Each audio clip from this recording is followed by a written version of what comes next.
5:30 comenzamos con la conferencia de don Andrés Sánchez Pedroche.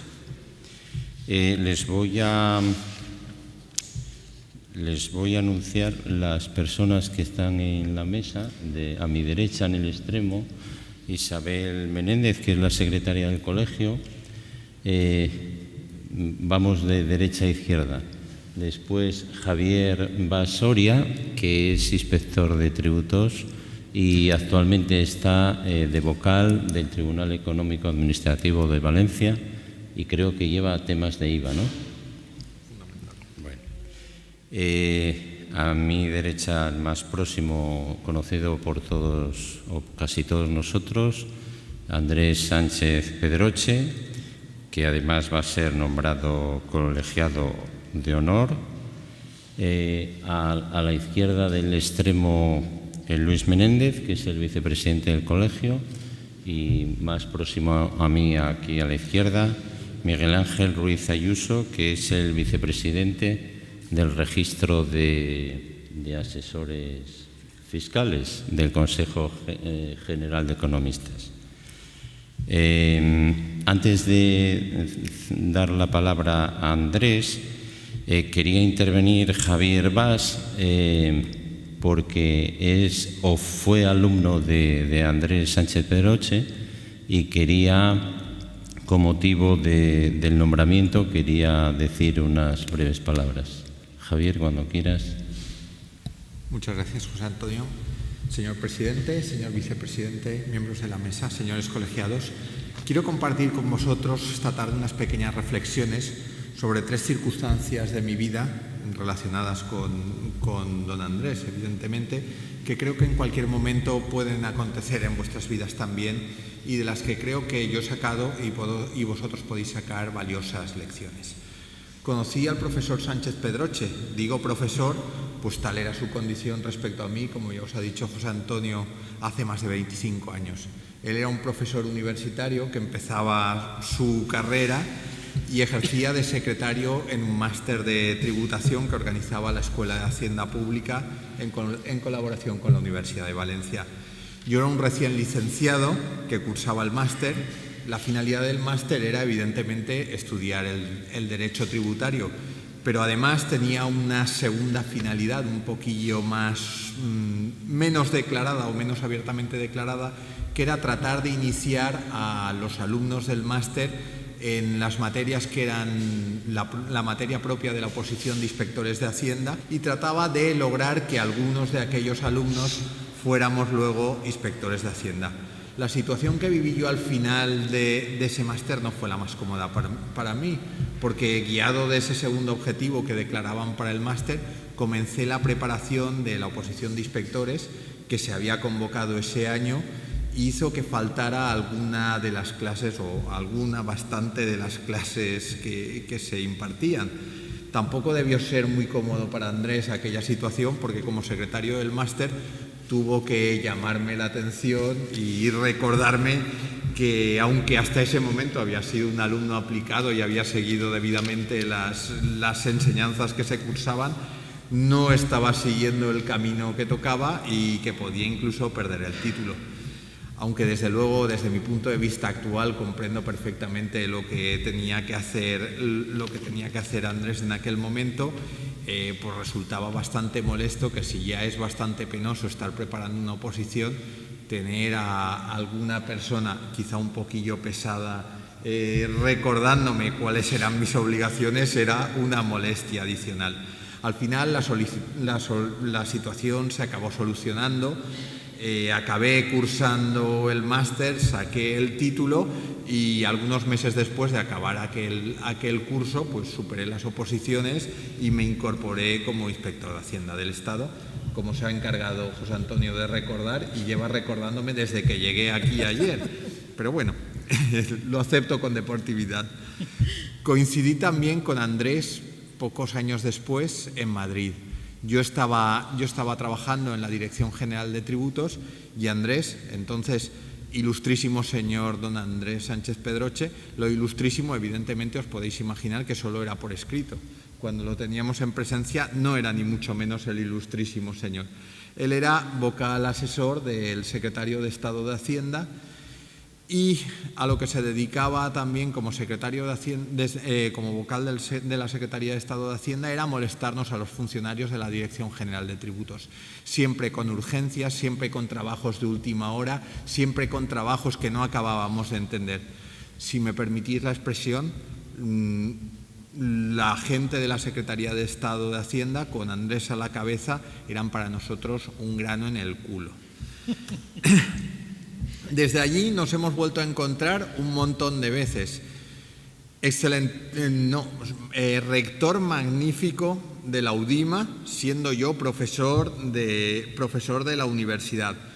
Doctor presente, por lo tanto, juez en la defensa de mi tesis.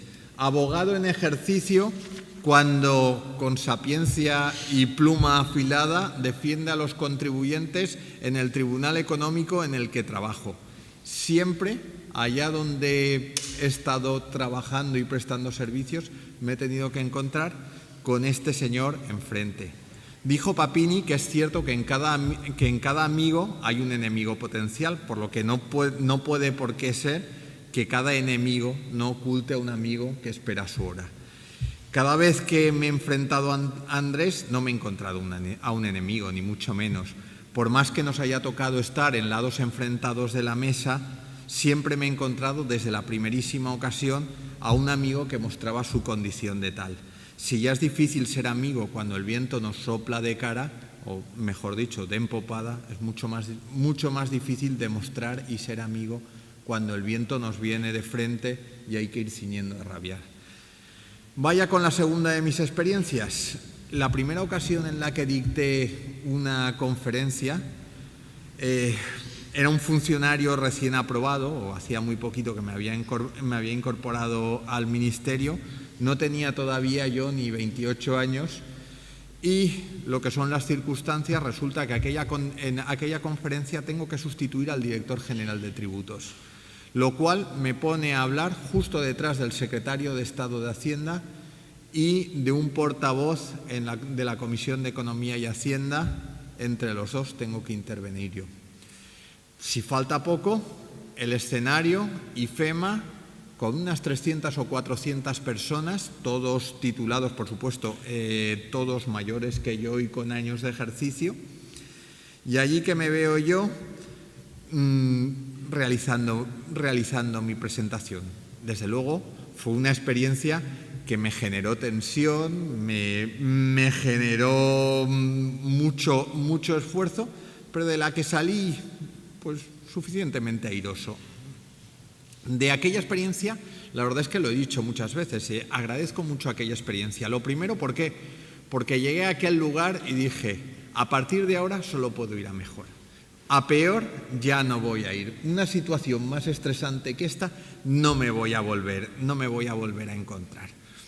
Realmente me vinieron en aquel momento, y me vienen muchas veces a la cabeza, las palabras de Thomas Alva Edison diciendo que el éxito es un 1% de inspiración y un 99% de transpiración. Realmente, pues eso, decidí trabajar y salir adelante. Me recuerda también eso unas famosas palabras de Churchill, dichas en un momento no menos problemático. Acababa de perder al Prince of Wales y al Repulse, hundidos por la flota japonesa, y dijo, el éxito no es definitivo, el fracaso no es fatídico, lo que cuenta es el valor para continuar. Bastante. Bien, a partir de este momento yo he aceptado invitaciones en todo tipo de foros, sin importarme quién era el auditorio que me iba a encontrar enfrente, con quiénes iba yo a compartir la mesa, ni de qué materias tenía que hablar, evidentemente siempre que estuvieran dentro de mi materia de conocimiento. Hoy por primera vez estoy hablando de lo que no es mi materia de conocimiento, pero bueno, tampoco lo estoy pasando mucho peor que en aquella ocasión que ya les he relatado. Si juzgo por cuanto me han dicho, normalmente he salido bastante bien parado de todas las conferencias. A pesar de que ya lo probaron ustedes en una ocasión anterior, mi forma de presentar las materias es un poco peculiar. Yo lo acepto y así es. Yo creo que estas opiniones son bastante sinceras. Los que me dicen que lo hago bastante bien, pues en todos los foros me invitan a volver normalmente, y normalmente en más ocasiones en las que puedo acudir. En no pocas ocasiones he compartido estos foros con el profesor Sánchez Pedroche. Recuerdo particularmente una ocasión en la que conferenciábamos sobre operaciones vinculadas, que es una materia que me es muy querida y donde tengo una especialización bastante alta, tanto que tengo certificada la alta especialización por la Escuela de la Hacienda Pública, lo que no lo tienen ni muchísimo menos, no digo ya todo el mundo, sino todos los inspectores. Yo hice una intervención que con total sinceridad les creo decir que era muy brillante. Y entonces el profesor Sánchez Pedroche atacó el tema y empezó con unos juicios de valor sobre la materia de las operaciones vinculadas que impresionaron al auditorio de una manera que yo no había visto jamás. A pesar de haber recibido y haber compartido enseñanzas sobre operaciones vinculadas con lo más granado de la doctrina española, incluso parte de la doctrina internacional, no había visto yo esta situación con anterioridad. Volviendo a Valencia, con la confianza que da la amistad, le comenté con una pequeña grosería, afeándole su magnífica intervención. Le dije: solo ha faltado que te tirasen las bragas. Y él, con una sonrisa, me dijo: no ves todo lo que pasa a tu lado, quizás lo hayan hecho.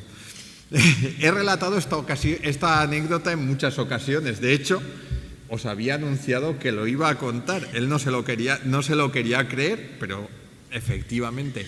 Y Andrés siempre responde igual, dice: en aquella ocasión plantearon una cuestión sobre convenios de doble imposición que realmente era espinosa y tú la supiste responder. Admirable me parece a mí que alguien que tiene tanta sabiduría y que la imparte con tanta generosidad sea capaz de reconocer pequeños méritos en los demás y recordar que, a pesar de todo, yo también tuve un buen momento en aquella conferencia, aunque su contestación no sea ni más ni menos que la constatación de lo que los dos sabemos del resultado de aquella conferencia. Como dice el refrán, algo tiene el agua cuando la bendicen.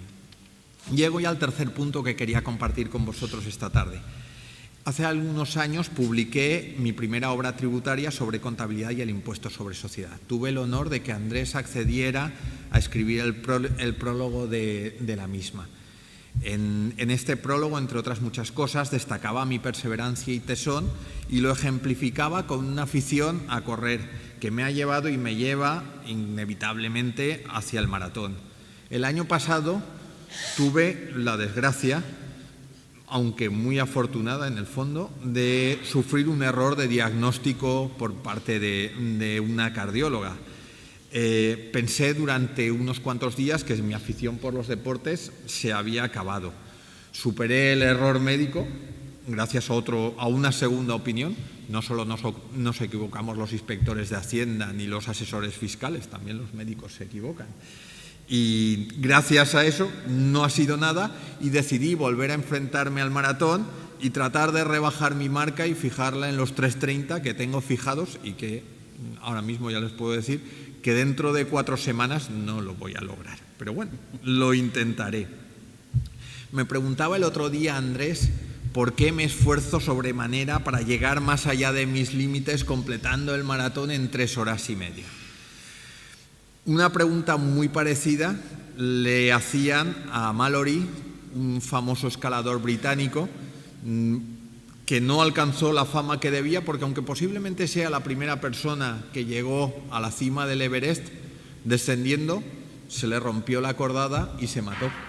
El cadáver de Mallory está allí abandonado como un hito en el Everest, y a él le preguntaban muchas veces: ¿por qué va usted al Everest? ¿Por qué intenta subir?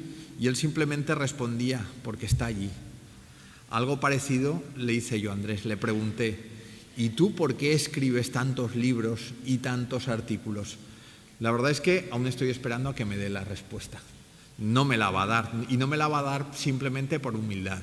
No me la va a dar porque yo y creo que todos vosotros sabéis cuál es la razón por la que Andrés hace todo esto. No lo hace ni más ni menos que para compartir con todos nosotros cuanto sabe y todo su conocimiento. Hemos conocido todos profesores que siempre se guardan algo, que nunca nos cuentan todo lo que hay, que siempre están temerosos y celosos de que si cuentan todo se pierda esa especie de encanto especial que tienen. Andrés no. Andrés sin ningún problema nos demuestra una y otra vez que lo que él sabe, toda su sapiencia, no es ni fruto de la casualidad ni de un hallazgo afortunado, que es mucho más importante. Es fruto de un esfuerzo y es muy generoso, compartiéndolo siempre con nosotros todo aquello que él ha percibido de una forma más clara y más aguda que los demás. Leí el otro día un artículo suyo sobre el modelo 720, donde con mucha claridad y con una pluma bastante afilada desgranaba las posibles vulneraciones de orden constitucional y comunitario en las que incurre la imprescriptibilidad asociada a la falta de declaración de los bienes situados en el extranjero. Y me vino a la cabeza aquella famosa anécdota que cuentan sobre el encuentro entre Chaplin y Einstein con ocasión del estreno de Candilejas. Se ve que Chaplin era un gran admirador de Einstein y lo invitó, y Einstein, también un admirador de Chaplin, acudió y le dijo: le admiro sinceramente porque usted no dice nada, todo el mundo le entiende y todo el mundo le admira. Y Chaplin tuvo una más brillante respuesta y le dijo: más le admiro yo porque usted habla sin parar, nadie entiende lo que dice y sin embargo le admiran. Imaginaos si es difícil lograr lo que logra Andrés con nosotros: hablar, que logremos entender lo que dice y que a pesar de todo le admiremos. Realmente es bastante difícil. En fin, voy concluyendo ya, José Antonio. Seguro que me preguntarán: ¿y cuáles son las conclusiones que querías trasladar con estas tres historias? Pues realmente, recordando estas tres pequeñas historias, estoy seguro que les habré traído a ustedes a la cabeza multitud de historias que se han generado alrededor de Andrés, y no solo estas tres lecciones, sino que otras muchas habrán sacado para su vida, y esto yo creo que ya es lo más importante. No es mérito mío haber cultivado una amistad profunda y completa con Andrés, a pesar de que, como ya les he empezado contando, nos hemos encontrado un camino lleno de piedras para desarrollarlas. Es muy fácil con una persona con sus cualidades humanas y profesionales desarrollar una gran amistad, pero quizá valga la pena dar una ocasión a otras personas que no estén tan llenas de virtudes como yo mismo. Vale la pena dar una oportunidad, y eso ya es bastante importante. Seguir aprendiendo, no importa el grado de maestría que hayamos alcanzado, o mucho más grave, que pensemos que hemos alcanzado. Aprender es una actitud, no podemos quedarnos estancados y en nuestra área de comodidad. Tenemos que enfrentar nuevos retos, y no importa el final del camino, sino el camino en sí mismo. Y ser capaz de compartir con todos, compañeros, alumnos y hasta con quienes son blancos involuntarios de las críticas, a través de la norma que hayan podido hacer, con más o menos errores, sin finalidad maliciosa, simplemente con mera generosidad y para lograr un mejor desempeño profesional de todos cuantos estamos en la materia. En fin, es motivo de orgullo que el colegio me haya invitado a compartir con ustedes estas pequeñas reflexiones y un momento tan importante para Andrés como es el de su nombramiento como asociado de honor.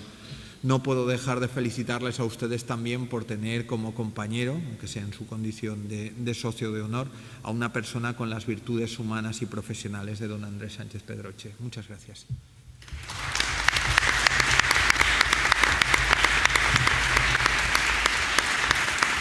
Bueno, muchas gracias, Javier, por tus palabras, y ahora Cedo la palabra a Andrés. Bien, muchas gracias. Buenas tardes. Me siento abrumado, como se pueden imaginar, por esas palabras de Javier, que siempre he dicho que ha sido mi alumno más brillante. La memoria es muy selectiva. Yo no recuerdo ni haberle amonestado, ni haberle sugerido. Lo que sí recuerdo perfectamente es que cuando yo tengo una duda de esas profundas, yo lo llamo a él y le digo: Javi, oye, ¿tú cómo ves esto? Pero ya no te pido la opinión como inspector, sino como estudioso, como gran jurista que eres. ¿Cómo ves la cuestión? Es una maravilla, de verdad, créanme, y aquí hay ilustres maestros infinitamente más importantes que yo. Es un verdadero lujo tener estudiantes que lo han superado a uno. Esa es la verdadera aspiración de un maestro. No es más que eso. Bien, al hilo de lo que contaba Javier, es verdad, recuerdo perfectamente, porque la memoria sí es selectiva, que esa conferencia a la que él aludía hace un momento fue en la Cámara de Comercio de Lérida, esas operaciones vinculadas, y que una de las asistentes me hizo una pregunta que yo no tenía, pero ni idea. O sea, cuando digo ni idea, es que no tenía ni idea.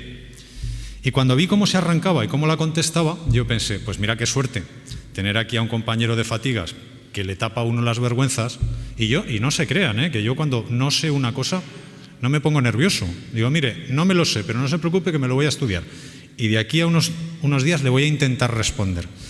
Pero el conocimiento que tiene Javier es colosal. Bien, no voy a continuar en esta batalla floral, sino que, si me lo permiten, voy a hacer una referencia a lo que me sugirió el presidente de este ilustre colegio, que en su momento me invitó a pronunciar una breve conferencia sobre mis apreciaciones personales acerca de la realidad tributaria y los matices que yo consideraba relevantes al respecto, y eso es lo que, con su permiso, me dispongo a hacer, no sin antes agradecerles vivamente la invitación y el haber querido acompañarme en esta soleada tarde de un fin de semana que precede a un largo puente que ya preludia.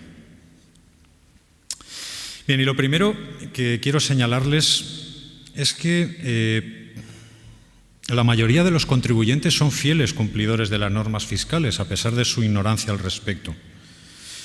Hay un dato que yo creo que es incontestable y que respalda esta afirmación mía. La recaudación impositiva se logra en más de un 97,5% como consecuencia del espontáneo proceder de los ciudadanos que satisfacen sus obligaciones en periodo voluntario. Ahora bien, esa loable realidad, en la que por supuesto hemos de perseverar, se ve muy negativamente influenciada por la inseguridad jurídica y por su natural correlato, que no es otro que la creciente litigiosidad tributaria, muy perjudicial para las expectativas inversoras nacionales e internacionales. Si me lo permiten, voy a empezar por lo primero, por la inseguridad, y luego me ocuparé brevemente de lo segundo, es decir, de la litigiosidad. Como yo soy hombre casado y sometido a obediencia, Gabriel, al que tengo aquí, él me amonestará y me sacará la tarjeta amarilla si yo me excedo, que suele ocurrir si me excedo en el tiempo. Como con toda razón ha señalado el profesor Tipke, el padre del moderno derecho tributario alemán, el legislador es el único responsable de la calidad de la ley y los ciudadanos no tienen por qué ser guardianes de la misma. Sin embargo, lo cierto es que las leyes del impuesto sobre la renta de las personas físicas y del impuesto sobre sociedades, no les digo ya del IVA, contienen preceptos que los especialistas solo comprenden en momentos de especial inspiración. La multiplicación vertiginosa de las leyes tributarias y su frenético cambio resultan factores determinantes en la moralidad y en el ánimo de los contribuyentes, así como en la entropía creciente del sistema fiscal. Si es que se pudiera hablar de tal, que yo creo que no. Esto no es un sistema, esto no es un verdadero sistema, sino más bien un conglomerado de figuras tributarias sin orden ni concierto que a duras penas pasaría los controles del mínimo cumplimiento de determinados principios constitucionales o de cualquier otro parámetro de calidad. Como todo está en los clásicos, decía Tácito, plurima leye, pessima república. Saben que Tácito fue historiador y cónsul romano, pero sobre todo un discípulo de Quintiliano. Bien, pues fíjense, voy a darles unos datos. En el año 1977, se habían publicado en España 2.123 normas. Pero en 2006, es decir, 30 años después, estaban vigentes en España 210.607 normas. Es decir, 208.000 normas más que hacía 30 años. Además, se estima en 19.000 el número de normas que cada año sufren alguna modificación. Si nos ceñimos al último quinquenio, 2009-2013, y solo para el ámbito tributario se constatan más de 400 impactos normativos de gran importancia, muchos de ellos establecidos por Real Decreto Ley. Quiero decir con ello que el particular se encuentra sepultado por una luz de normas que, como es natural, ni comprende ni tiene tiempo material de asimilar. A esto súmenle más de 124 modelos distintos de declaración y una realidad incontestable que demuestra que no hay límites oponibles a los requerimientos de información tributaria por parte de la Administración. Eso equivale a decir que los obligados tributarios pasan mucha parte de su tiempo trabajando para la Administración tributaria o, según se mire, haciendo su trabajo. La agencia tributaria cuenta como la mejor del mundo, y cuando digo la mejor del mundo, digo eso, la mejor del mundo, en capacidad técnica e informática. Pero ya algún organismo internacional como el Fondo Monetario o la OCDE advierte del efecto perverso que eso puede comportar. ¿Cuál es la pérdida de interés o motivación en la labor más complicada, que no es otra que la de hacer aflorar bases imponibles no declaradas? Esa potencia informática y esas metodologías de trabajo pueden favorecer, y de hecho favorecen paradójicamente, a aquellos sujetos que se encuentran al margen del sistema tributario y agravar la vida extraordinaria y paralelamente a contribuyentes cumplidores que se ven sujetos a programas de investigación sustentados en reinterpretaciones de las normas y en rectificaciones de programas de control que buscan un patrón de tributación más rentable en términos de recaudación para el contribuyente ya fichado previamente. A esto añádanle también la cuestión relativa a los incentivos retributivos de los funcionarios y que se basan en la deuda liquidada que no cobrada, lo que puede alimentar la falta de responsabilidad de quien ni conoce el resultado final de esas regularizaciones que promueve ni se encuentra motivado por alcanzar el verdadero objetivo, que no es otro que el de erogar recursos o procurar ingresos. Como señala la OCDE, este tipo de mecanismos, y cito literalmente lo que dice el organismo internacional, pueden suponer incentivos para comportamientos inapropiados, siempre que no estén bien diseñados, o al menos dejará que los contribuyentes perciban que las discrepancias no se van a resolver de una forma imparcial. Por otra parte, es muy alarmante a mi juicio que con el particular sistema de autoliquidación que se sigue en España, pero no en otros países como por ejemplo Francia o Alemania, casi todas las regularizaciones administrativas acaben con imposición de sanciones. Cuando es el contribuyente el que debe conocer, interpretar, aplicar, cuantificar e ingresar, no es de recibo que se castigue el error o la equivocación en lugar de la auténtica defraudación o el engaño. La simple negligencia utilizada por la Ley General Tributaria se me antoja un muy endeble e injusto agarradero. Y es que efectivamente la posibilidad de sancionar por simple negligencia, que con tanta largueza, con tanta munificencia es aplicada por la Administración, no se compadece nada bien con un sistema fiscal inextricable, inabarcable e incomprensible incluso para los propios expertos. Podría poner muchos ejemplos, pero me limitaría a dos: a la nota 1/2012 del Departamento de Gestión Tributaria, a raíz de una jurisprudencia del Tribunal Supremo aplicable a una gran multinacional que está utilizando la agencia tributaria para levantar un buen número de actas a las sociedades y a los administradores que menos se lo merecen. Pero hay otro ejemplo incluso más paradigmático, que es la reserva para inversiones en Canarias. Ese ejemplo de la reserva para inversiones en Canarias refleja muy bien esa cuestión a la que quiero referirme, porque fue el propio legislador tributario el causante del desaguisado que ha supuesto este beneficio fiscal dirigido a activar la economía del archipiélago canario. Tanto fue el éxito del incentivo, con cifras absolutamente astronómicas acogidas al mismo, pero tanto fue el celo interpretativo de la inspección, interpretando la norma con rebuscadísimos planteamientos para rechazar muchas de las dotaciones realizadas, que la litigiosidad en ese punto ha sido extraordinaria. De cada 10 inspecciones, 9 acabaron en acta en disconformidad. Ante esa realidad, el secretario de Estado de Hacienda creyó verse en la obligación de constituir una comisión de expertos encargada de interpretar la normativa promulgada. Esa comisión, integrada fundamentalmente por inspectores de Hacienda y profesores de universidad, rindió un informe sobre las discrepancias existentes entre los contribuyentes y la Administración, decantándose en algunas ocasiones por la interpretación administrativa, otras veces por la interpretación de los contribuyentes e incluso por vías alternativas que no le daban la razón ni a uno ni al otro. A partir de esas conclusiones de los expertos, la Dirección General de Tributos fue evacuando las oportunas consultas. Sin embargo, fíjense, es muy dudoso que esas conclusiones de la comisión de expertos puedan erigirse en interpretaciones auténticas de la ley y mucho menos pretender que esa exégesis o esa hermeneusis se aplique retroactivamente a la resolución de conflictos planteados con anterioridad a la fecha en la que la comisión de la RIC concluyó sus trabajos. Bastaría haber legislado de una manera más clara o al menos haber dictado una orden interpretativa por parte del ministro de Hacienda, pero una vez planteado el litigio se optó por la comodidad y se prefirió esperar el pronunciamiento de los tribunales de justicia, que por cierto están siendo desfavorables para los contribuyentes tanto en la Audiencia Nacional como en el Tribunal Supremo. Se me ocurre pensar, no sé lo que opinarán ustedes, que tan perjudicial resultado para el contribuyente, motivado, insisto, por la oscuridad o por la falta de claridad de la normativa, no se hubiera producido si la relación entre el fisco y el ciudadano se hubiera desenvuelto en un plano menos desigual, porque bastaría con haber aplicado un principio general del derecho que se plasma en el Código Civil. El artículo 1288 del Código Civil señala con claridad que la interpretación de las cláusulas oscuras de un contrato nunca debe favorecer a la parte que hubiese ocasionado la oscuridad.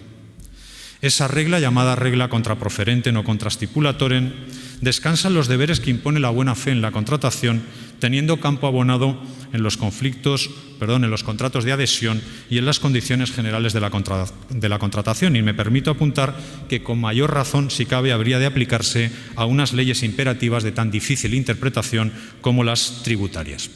Viejos aforismos jurídicos encontrarían aquí plena aplicación. Sería el caso, por ejemplo, del conocido nemo auditur propriam turpitudinem allegans, nadie puede invocar en su beneficio su propia torpeza, o del no menos famoso, y me ahorro el latín, los vicios o defectos de los actos nunca pueden aprovechar a quienes de una u otra forma los causaron. Incluso en estos casos el Tribunal Supremo no circunscribe los efectos de esa doctrina al redactor de la cláusula oscura, sino que el Alto Tribunal habla del redactor o del instigador. Y bastaría considerar a estos efectos que los redactores de las normas tributarias no son otros que los propios funcionarios del Ministerio de Hacienda, concretamente los subdirectores generales de la Dirección General de Tributos, donde, por cierto, estuvo mi querido amigo Javier. La aspiración a la certeza y a la seguridad jurídica se hace especialmente sensible en el ámbito impositivo, puesto que, como ya afirmó Adam Smith, el impuesto que cada individuo está obligado a pagar debe ser cierto y no arbitrario, así como su tiempo de pago y la forma de hacerlo. Un grado muy considerable de desigualdad, decía Adam Smith, es menos peligroso que un pequeñísimo grado de incertidumbre. Y llevaba razón el insigne economista escocés. Sabemos que toda norma, por muy depurada técnicamente que esté, incorpora elementos de indeterminación en su contenido y también criterios de discrecionalidad en su aplicación. Esto explica que un buen número de problemas judiciales se deban a disparidades interpretativas, porque el lenguaje del derecho es de todos los lenguajes el que menos queda independizado del pensamiento que lo produjo, toda vez que ni se convierte en un fin en sí mismo, como el lenguaje puramente literario, ni cuenta con el rigor propio de los lenguajes de las ciencias menos dependientes de los hombres, como son las ciencias exactas, las ciencias físicas y las ciencias naturales. En el lenguaje del derecho no siempre lo que se ha dicho es lo que se ha querido decir. Pero siendo cierto lo anterior, también lo es, como dijera Montesquieu, que el estilo de las leyes ha de ser conciso y sencillo. La expresión directa se entiende mejor que la expresión complicada. Cuando el estilo de las leyes es enfático, se las considera como una obra de ostentación. Es esencial que las palabras de las leyes evoquen a todos las mismas ideas. Cuando en una ley, decía Montesquieu, se han fijado bien los conceptos de las cosas, no se convierten en expresiones vagas. Las leyes no han de ser sutiles, se hacen para gente de mediocre entendimiento. No son un ejercicio de lógica, sino el razonamiento simple de un padre de familia. Ya se ve que estas recomendaciones no suelen ser tenidas muy en cuenta por nuestro legislador tributario, verdadero especialista en leyes imperfectas. En el ámbito tributario corren tiempos de legisladores ignorantes e insensatos que ponen a los profesionales y a los jueces en aprietos muy delicados, ya que resultan de una inteligencia y una aplicación imposibles. Esa opacidad, siempre repudiable, resulta especialmente preocupante cuando es provocada o inducida por el propio legislador con el fin de hacer menos visibles a la generalidad de los ciudadanos sus propósitos fundamentales.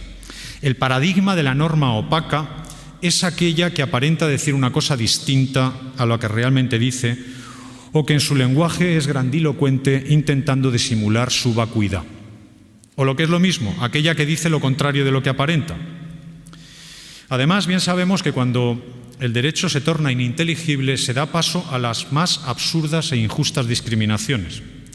Discriminaciones que al estar contenidas y al ser queridas por la propia norma constituyen, como enseñara Kant, la más profunda y pura negación del derecho.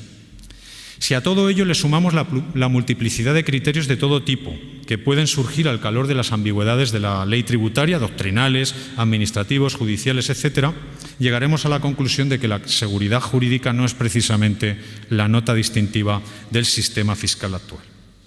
En algún caso, yo lo he oído, en algún caso, sobre todo desde los púlpitos administrativos, se dice que el interés del ciudadano en conocer con exactitud lo permitido por la norma debe apreciarse desde el punto de vista del ciudadano cumplidor y no desde la perspectiva del contribuyente que desea pagar lo mínimo y que busca los huecos o los intersticios que ofrece el derecho. Dicho de otra manera, la Administración considera que la persona que quiera cumplir cabalmente con sus obligaciones fiscales debe abstenerse de las interpretaciones arriesgadas de la norma, porque solo aquel que busca los resquicios de impunidad, unos resquicios por los que colarse, estará interesado en la máxima exactitud.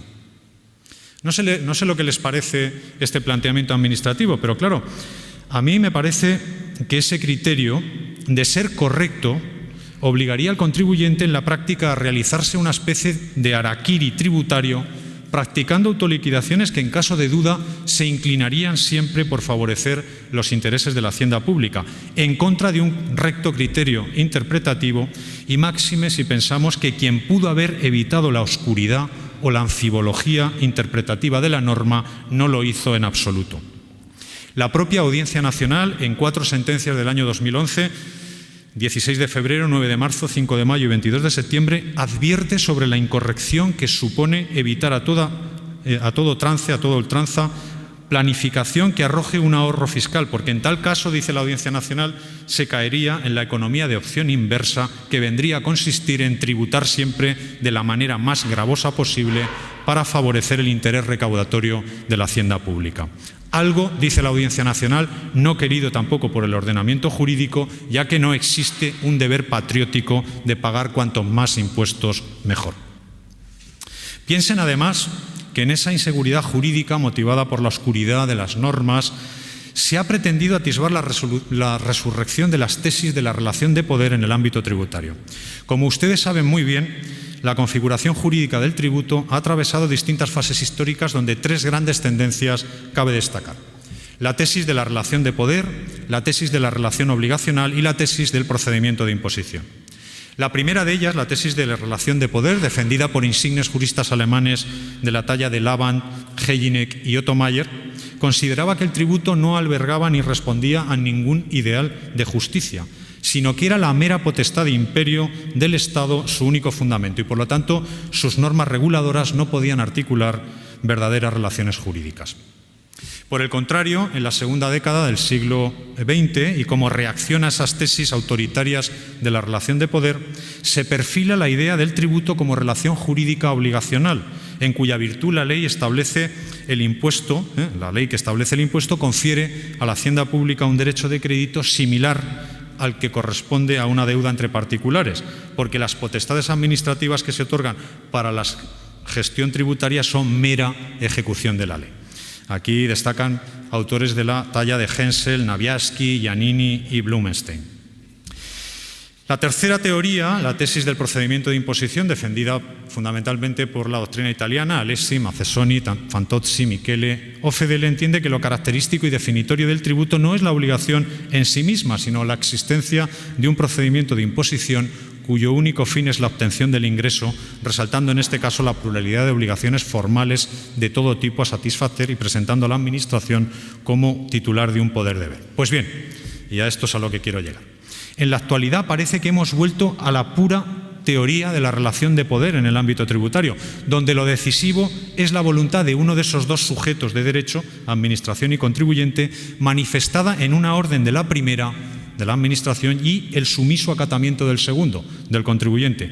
Poder ordenar y tener que obedecer parece el lema de la nueva imposición.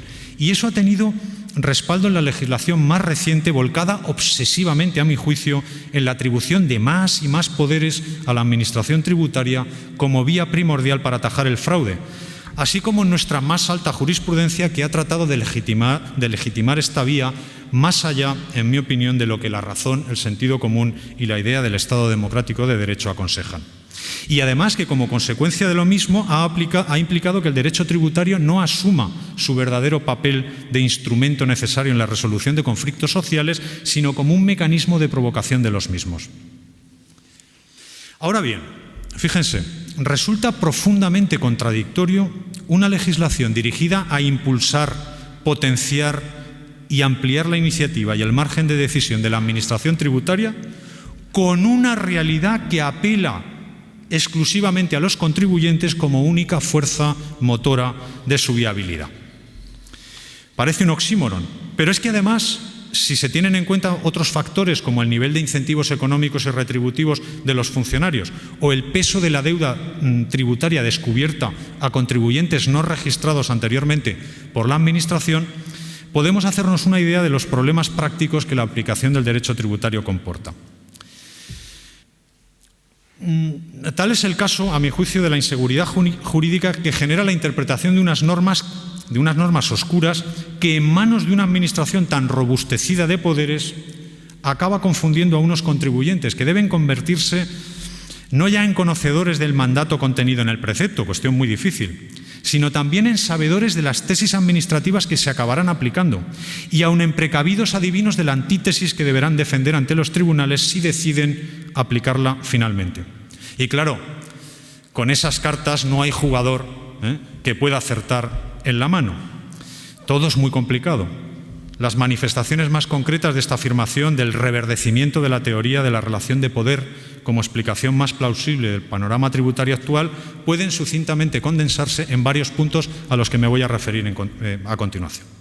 En primer lugar, las relaciones entre la Administración tributaria y los contribuyentes no se rigen por las mismas normas generales que pautan las relaciones entre los ciudadanos y el resto de las administraciones públicas, sino por un derecho específico que remarca la especialidad que sigue rodeando a la materia tributaria. Es el Guantánamo tributario, en feliz expresión de un magistrado de la Sala Tercera del Tribunal Supremo.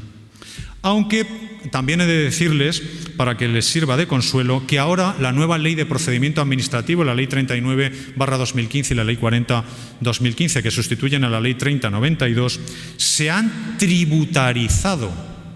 Es decir, que todo lo que la Administración tributaria ha experimentado como favorable para la potentior persona, para la Administración, la han trasvasado a la Ley de Procedimiento Administrativo.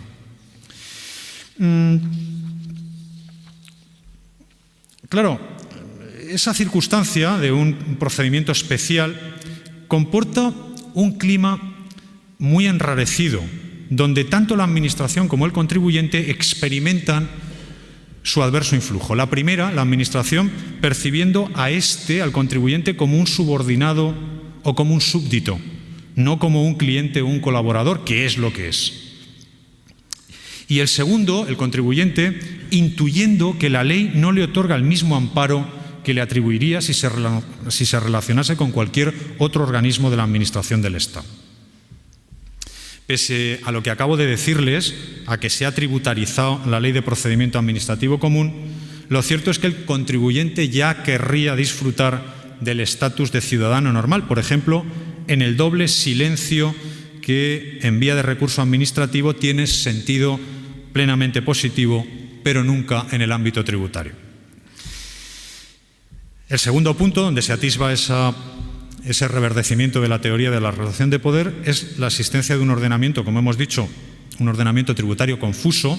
Se ha llegado a hablar de ambigüedad calculada de las disposiciones normativas, un ordenamiento tributario que es además extraordinariamente lábil, cambiante y casuístico hasta el paroxismo, que choca frontalmente con el hecho de que haya de ser precisamente aplicado por un contribuyente que carece de la formación adecuada y técnica y de los conocimientos jurídicos suficientes. Quizá por eso, con buen criterio, la Ley Foral Navarra, la Ley General Tributaria Navarra, ha consagrado en su artículo 17.4 que en caso de duda en la interpretación de la norma se aplicará el criterio más favorable al obligado tributario. Es decir, el criterio que rige en derecho penal indubio pro reo. Ya sé que es verdad que no tiene que ver en principio el derecho tributario con el derecho penal o con el derecho sancionador, pero me parece bien que la norma general foral Navarra ya haya consagrado ese principio, porque el que redacta la ley no es otro que el propio funcionario.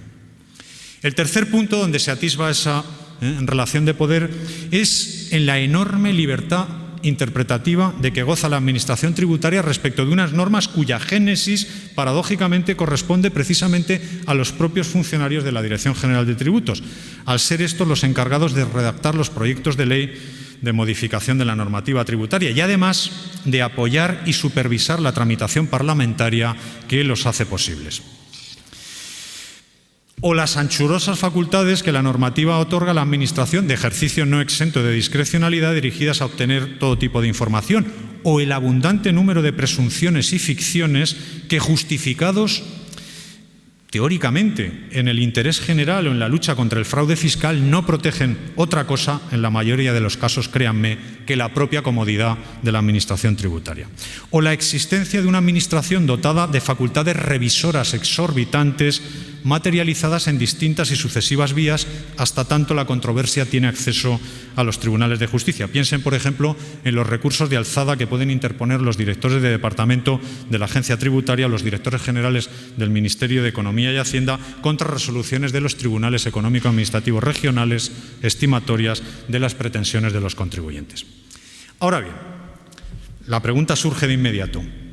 ¿El otorgamiento de tantas facultades y de todo tipo a la Administración tributaria constituye garantía, acaso, de la eficacia de su actuación, especialmente en la esfera de aquellos contribuyentes que se mantienen fuera del sistema fiscal, de los verdaderos defraudadores? Ojo, esta es una pregunta fundamental que debería hacernos reflexionar sobre la hipotética bondad del trueque entre garantías y derechos por mayores índices de recaudación o de eficacia administrativa. Yo estaría dispuesto a plantearme esa diatriba, ese silogismo. Pero es que estoy persuadido de que eso no se cumple y que el reforzamiento de esas potestades administrativas no se ha visto acompañado de mayores cotas de eficacia, por mucho que los responsables políticos de turno saquen pecho cada año aludiendo al mayor fraude descubierto. Un fraude dudoso, no cobrado, es decir, no ingresado en las arcas públicas en su inmensa mayoría, que pende ante los tribunales revisores y que se deriva en muchas ocasiones de alambicadas interpretaciones realizadas por la Administración al amparo de la confusión reinante provocada por la oscura redacción de las normas, que en muchas ocasiones descansan en criterios hermenéuticos rabiosamente formales. El informe Mirrlees, saben que James Mirrlees, profesor en Cambridge y Premio Nobel de Economía en el año 1996 por sus contribuciones fundamentales a la teoría económica de los incentivos en condiciones de información asimétrica, James Mirrlees fue encargado por el gobierno del Reino Unido para elaborar una reforma global del sistema tributario inglés. Y dice Mirrlees en ese informe, leo, uno de los problemas centrales que se ha planteado al tratar la elusión de los impuestos en el Reino Unido ha sido la propensión de los gobiernos a atacar los síntomas, aprobando siempre medidas adicionales antielusión dirigidas a combatir esquemas de fraude concretos, en lugar de hacer frente a la causa subyacente, que a menudo es la falta de claridad o de consistencia de la base imponible. Y dice Mirrlees, la existencia de una elusión, de un fraude impositivo generalizado, es evidencia de que es el sistema, no el contribuyente, el que tiene necesidad de reformas, el sistema. Y creo que les sonará la música. Los gobiernos pasan, dictan y desarrollan programas para luchar contra el fraude, y cuando hay un cambio de grupo político en el poder, el fraude sigue ahí, en cotas similares a las que presentaba al inicio de cada legislatura.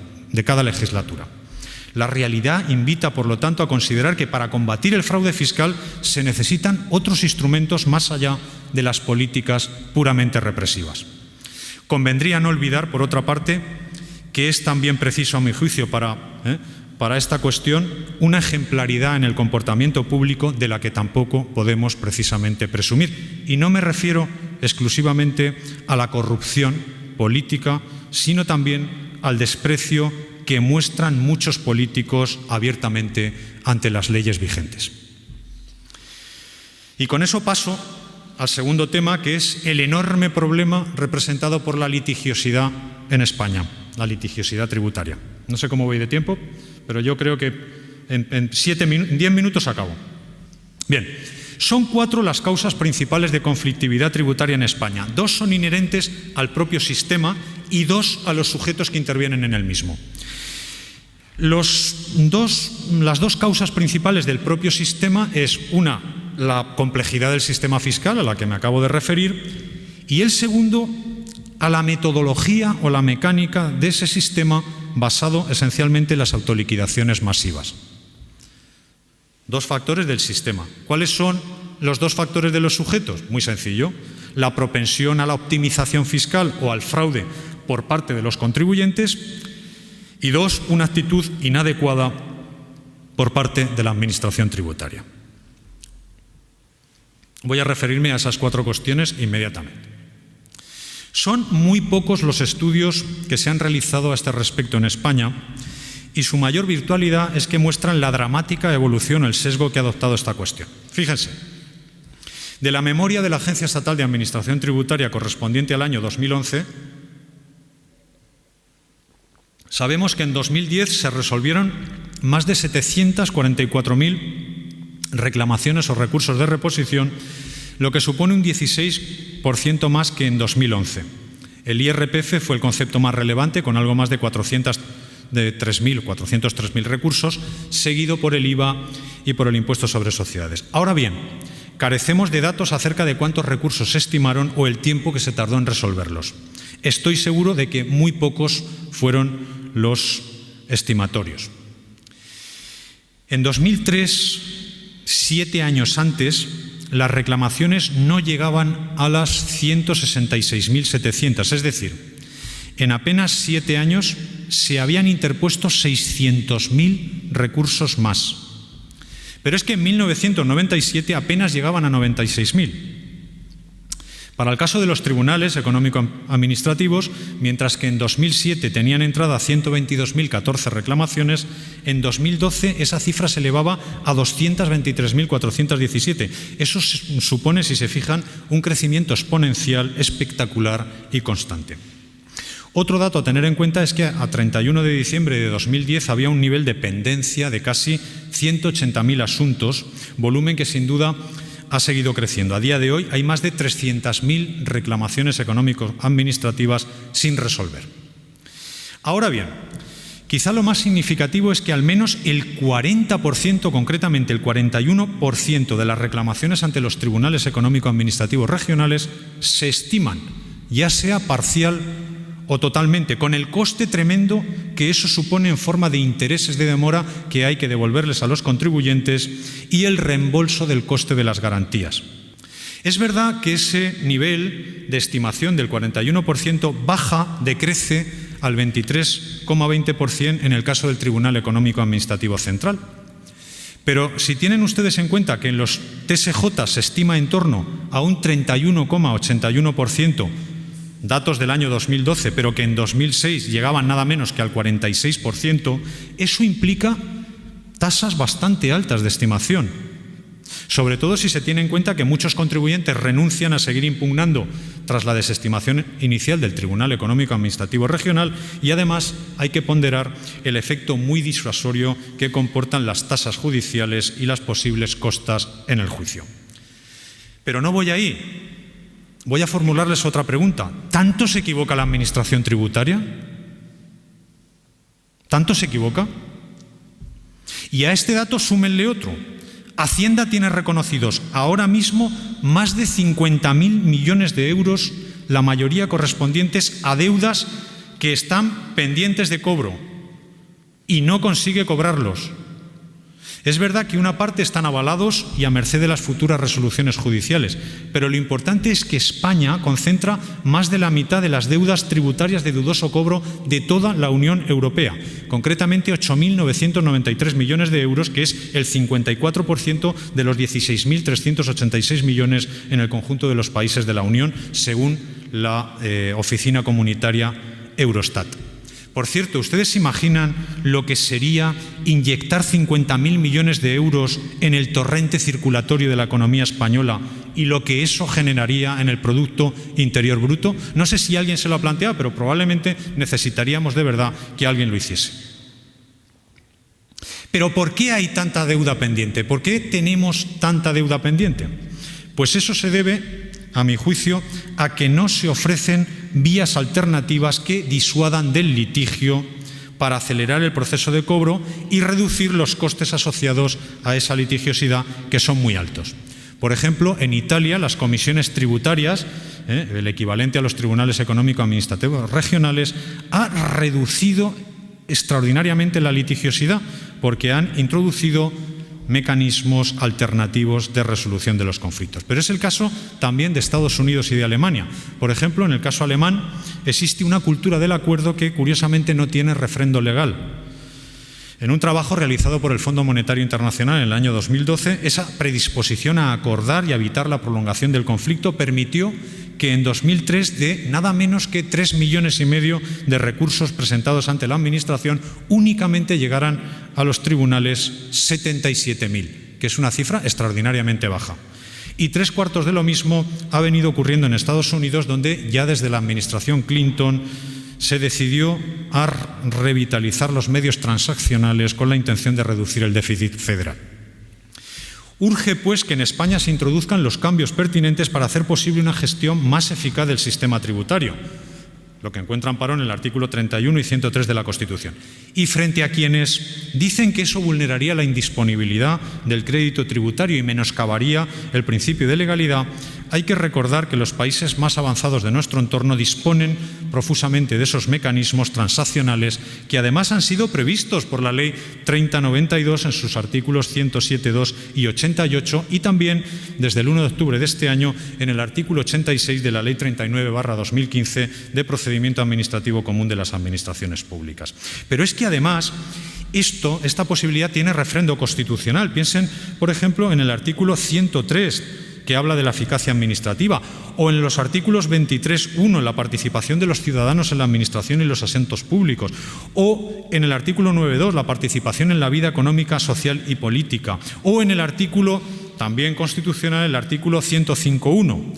Todo eso, desde luego, con transparencia y publicidad para que esos acuerdos no den lugar a tratamientos privilegiados o arbitrarios. Pero todo eso pasa, como no, también por reformas de la Administración tributaria. Y aquí hay varios informes de la OCDE y del Fondo Monetario Internacional que, a mi juicio, han acertado mucho en su análisis respecto a esta cuestión. La agencia, la Administración Tributaria Española, ha de abandonar el lema de somos los mejores, entre otras cosas porque somos los únicos.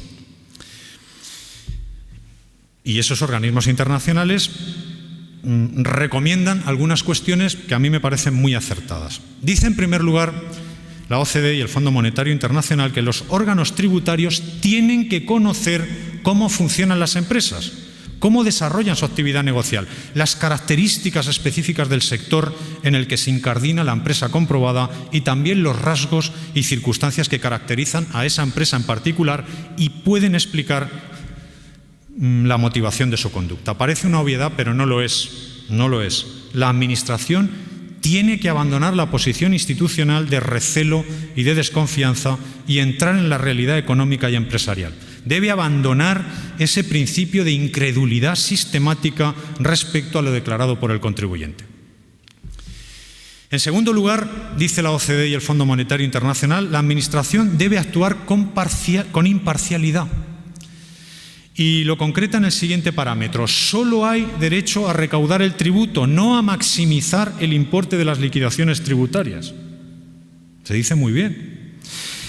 Y la OCDE insiste además en otra idea, en la necesidad de que si un órgano es consciente de que no le asiste la razón, no ha de permitir que la controversia se alargue hasta llegar a los tribunales.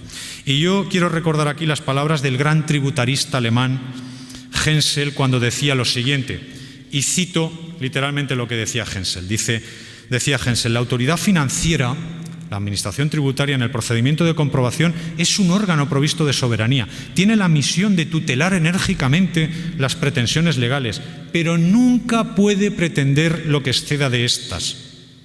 Eso vale incluso si las declaraciones del deudor del impuesto, del contribuyente, le permiten exigir más de lo autorizado por la ley. En esos casos, decía Hensel, la autoridad tributaria tiene el deber de verificar las manifestaciones del obligado, incluso en lo que resulte a favor de éste. Si de eso o de otros hechos nacen dudas que hablen a favor del deudor, a favor del contribuyente, el funcionario está obligado a realizar comprobaciones que puedan redundar en una posible desventaja propia. Resulta así para el funcionario el noble oficio de procurar que las ventajas concedidas por la ley puedan ser también gozadas por contribuyentes inexpertos. Qué bien dicho está, qué bien dicho está. Y además Hensel dice, y la OCDE y el Fondo Monetario Internacional, que hay que huir de interpretaciones interesadas. Es verdad que el contribuyente realiza esas interpretaciones interesadas y que en esa lucha sin cuartel la Administración también podría hacerlo.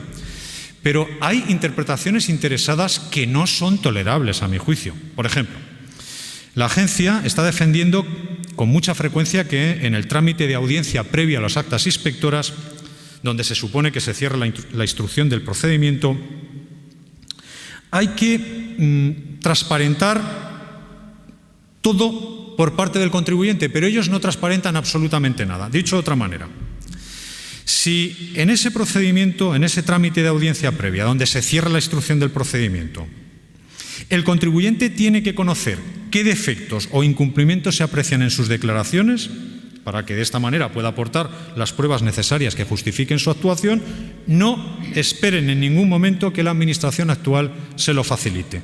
A lo largo del procedimiento, los actuarios en sus diligencias casi nunca reflejan nada de interés, aparte de los documentos que piden y reciben o la fecha de la siguiente visita, posibles dilaciones, etcétera, etcétera, etcétera. Así que el contribuyente llega a ese trámite de audiencia previo a las actas casi en completa oscuridad. Los inspectores, claro que le dicen verbalmente alguna cosa, pero nunca por escrito para no vincularse. Por eso pienso que ese trámite de audiencia está siempre viciado, porque la inspección nunca precisa qué es lo que ha descubierto antes de las actas. La explicación verbal no consta y además no sirve. Verbalmente comunican alguna cifra a pagar para que el contribuyente diga si quiere firmar en conformidad o no, pero según lo que conteste, luego escriben unas cosas u otras en las actas. Esta constituye, a juicio de la OCDE y del Fondo Monetario Internacional, una mala praxis administrativa que bordea la compulsión para que se preste la conformidad. La actuación administrativa, además, debe ser proporcional. No se debe caer en comprobaciones especulativas injustificadas cuando el contribuyente está ofreciendo colaboración y transparencia. La OCDE alude a que las inspecciones de riesgo son tan contrarias a derecho como las planificaciones de riesgo. Las inspecciones de riesgo son tan negativas como las planificaciones de riesgo. O, por ejemplo, que solo se debe solicitar la información que puede conducir a concluir la investigación, o que hay que cerrar las investigaciones con rapidez cuando las cuestiones significativas ya han sido averiguadas y está claro que las divergencias o las diferencias que pudieran surgir no son relevantes. También insisten esos organismos internacionales en la necesidad de justificar las decisiones a adoptar y de explicarlas con carácter previo, es decir, realizar un mayor esfuerzo motivador. Pero sobre todo, dicen esos organismos internacionales que se debe preservar la proporcionalidad de los medios. Por ejemplo, el recurso a las entradas y registros en domicilios de empresas, despachos o clínicas, los requerimientos de información masivos o el automatismo en la generación de expedientes sancionadores son solo ejemplos de manifestaciones desmedidas de poder que deberían reservarse para los casos más graves. Y además la OCDE y el Fondo Monetario Internacional advierten de que el sistema sancionador tributario español es comparativamente con el resto de los países del mundo extraordinariamente duro. La tendencia común es fijar en todos los países del mundo las sanciones aplicables en los casos de falta leve en el rango del 10% del impuesto no declarado, mientras que en las infracciones más graves, en las que existe evasión deliberada, la sanción se sitúa en torno al 40% de ese impuesto evadido. Pero en España la sanción leve mínima es del 50%, mientras que la muy grave puede alcanzar nada menos que el 150%. Es decir, la mínima española es la sanción máxima en el extranjero y la sanción máxima en España duplica o triplica la sanción impuesta en derecho comparado.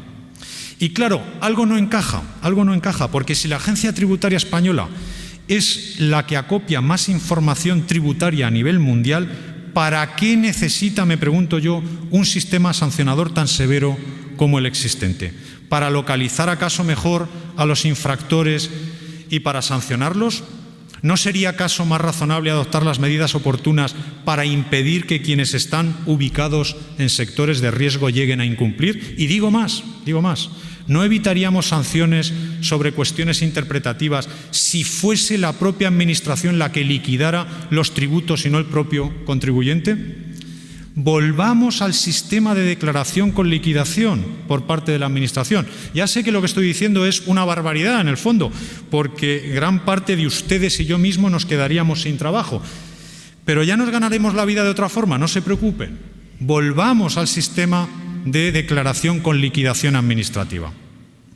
Y además, la Administración española no es tan eficaz como parece, no es tan eficaz. ¿Saben por qué lo digo? Porque aunque es verdad que la Agencia Estatal de Administración Tributaria Española es de las más rentables del mundo, al ser intensiva en tecnología y contar con una plantilla muy reducida de unos funcionarios absolutamente cualificados, de los mejores del mundo, sin embargo, insisto, no es tan eficaz como parece. Sobre todo si tenemos en cuenta dos cuestiones. En primer lugar, que casi toda la labor en la liquidación de los tributos recae en el contribuyente y, en segundo término, porque, como remarca la OCDE, el ratio verdaderamente relevante para medir la eficacia de una administración tributaria toma como referencia la llamada brecha fiscal, es decir, la diferencia entre la recaudación potencial máxima y el importe total de recaudación lograda.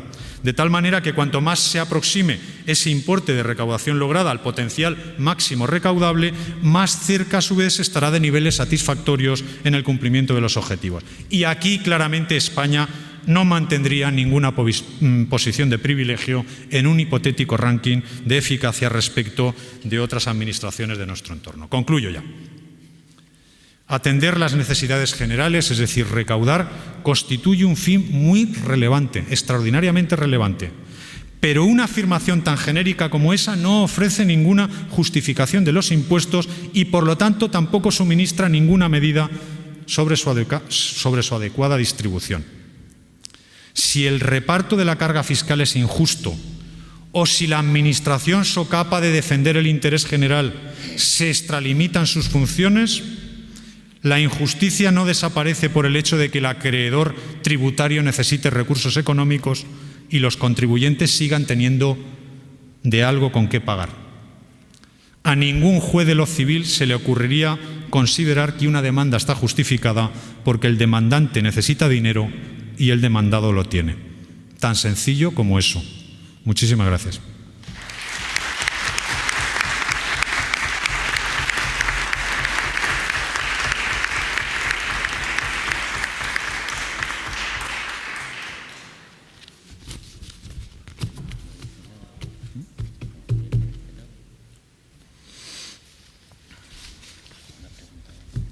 Claro que sí.